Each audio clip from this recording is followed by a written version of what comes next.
namshukuru Mola kanijalia mrembo wa sura hadi tabia na kila sababu ya kujivunia yeye. Yani kila kona umetimia, napenda manuka tokinukia, ukinigusa ndo nazimia yeye.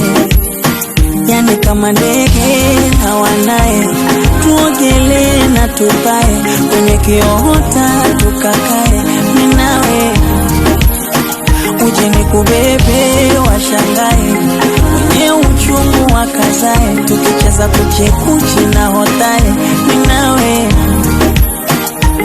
Unakula pia wala huna fito, chuchu za kunitoa majicho, hata uvae gunia bado uko simple unapendeza. Shepu sinia, kiuno kijiko, chumani wanipa madikodiko, kifungua koki yani ni